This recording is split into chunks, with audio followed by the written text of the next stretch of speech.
Today on the Trey Hart channel, we're going to be talking about heart failure and work.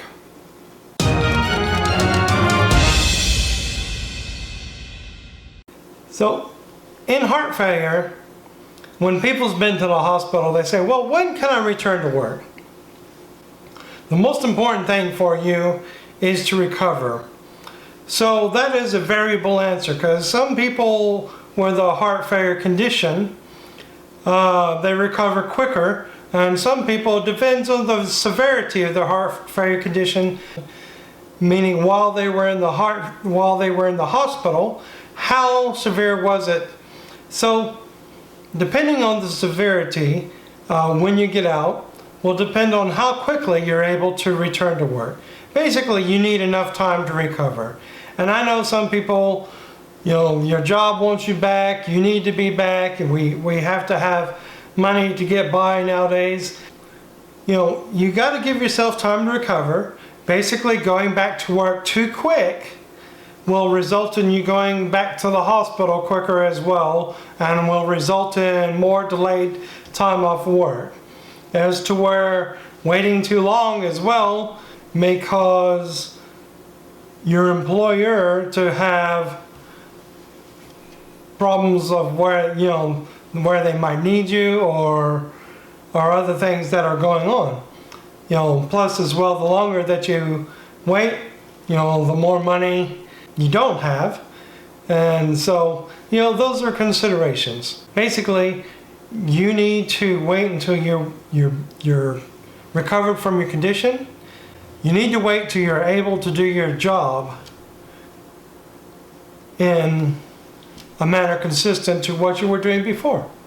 Now, some people say, well, when I return to work, can I even do the same job? Well, that depends on the work that you were doing. For example, if it's a manual labor job, that might be something that would need to be modified. Or if it's something where you're sitting or under high stress, there's modifications that might need to be made. The job that you're doing, especially like, say, for example, you are in a driving job, and the majority of your time you spent driving, that is very affected by your condition. Driving can be stressful and can release stresses, but some of the other conditions that are going to affect whether you can drive or not are, is your condition, are you still feeling faint or dizzy? And if you're feeling faint or dizzy, especially when you get behind the wheel, that is never a good thing. You should never drive when you're feeling faint or dizzy. So if you're having spells where you're feeling faint or dizzy, that is something as well that is reportable to your local licensing agent. So in the States, we have the driving license bureaus in all the different states, and they have different rules. Each of them have different rules, even to whether you need to report that you have heart failure and certain conditions to them. As well, the same thing applies to Britain. There are different rules as to whether you even have to report your conditions to them. For example, one of the things in Britain, I have a little card from the DVLA. It says if you have a heart attack, coronary artery bypass graft, coronary angioplasty, heart valve disease, surgery, or angina, you don't actually need to tell them. But it gives some conditions. Basically, you need to drive safe. Not just for yourself, but for others that are on the road.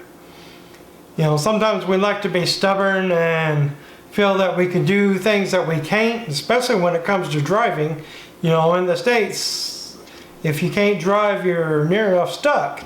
In Britain, when I lived in Britain, there weren't many places where you were stuck. There was a lot of transport, unless you was in some of the rural communities. Then you might be stuck when it comes to work. So you want to make sure that when you're driving, you're safe for yourself and you're safe for others. But one of the things that might need to be modified is if you're a manual labor. We talked about that just very briefly. If you're a manual labor, if you're having to lift heavy loads and move them around on a frequent basis, then that increases the stressors in your heart. That might increase the likelihood that if you have NYHA3, that you become more breathless, or even if you have NYHA2. Now, most people with NYHA4 aren't able to return to work because they're too breathless to do so. So NYHA3, they're usually able to return to work, but might have to have some modified duties. Now, when you get back to work, one of the things you want to do is get with your occupational health, let them know your condition, and work with them so that you can safely work with your condition. Now, it might mean that you would have to modify some of your duties, or even strategically plan some of your duties. One of the things I talked about in one of my heart failure videos was planning your daily activities through the day. Well, you might have to do that at work. What you want to do is plan your work and your rest cycles so that you don't overdo it, so that you're not too overworked, and that you're working enough so that your employer feels that you're valuable to them. Now, a lot of workplaces now today will allow you to work at your employment, but will have you sometimes work in a place that's less stressful, or where you're doing less lifting or heavy lifting duties, and that's okay. You know, I know some of us feel that it's a letdown, that we're letting people down, we're letting our family down, we're letting our employer down, and that's just not true. We are living with a condition the best we can. So when it comes to heart failure and heart conditions, you know, we might have to modify some things. Now, one of the questions people ask me is, if I have a pacemaker or if I have an ICD, can I return to work? Now, there's some places where you will not be able to work if you have a pacemaker or an ICD.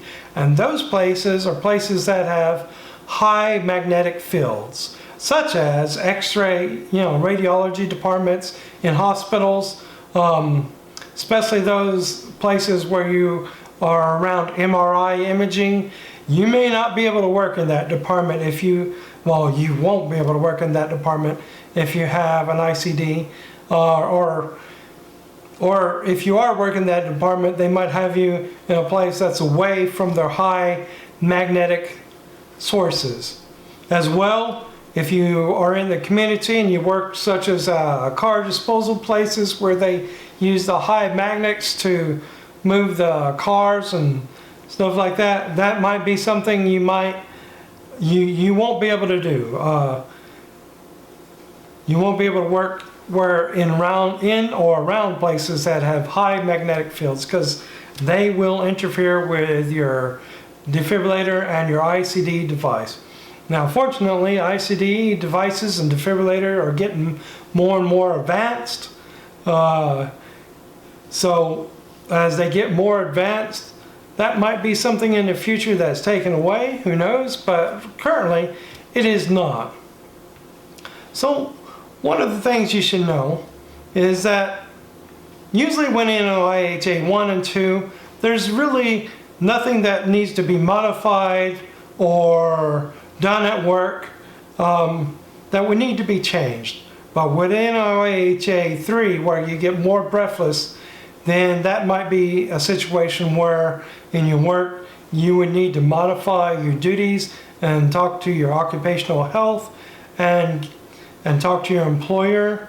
And there's a lot of resources out there. The fortunate thing is you're covered with disabilities, so your workers, the workplaces will have to accommodate for you unless it's some type of unreasonable accommodation. For example, the MRI machine, it would be unreasonable to not use it. So, in which case they might put you into an office space or put you to another department. But you will be able to be employed, which is the great news. Most people with heart failure can and do work. It's only NYHA 4s where you're breathless, whether you're lying down or getting up, that you're usually not able to go and do a full-time job, and usually the restrictions, they're not able to modify for those type of restrictions that might be there with an NYHA 4. So hopefully this discussion has been helpful to you today. And if you have any questions, leave a comment. If you like what you saw, please subscribe and pass it on to somebody you know.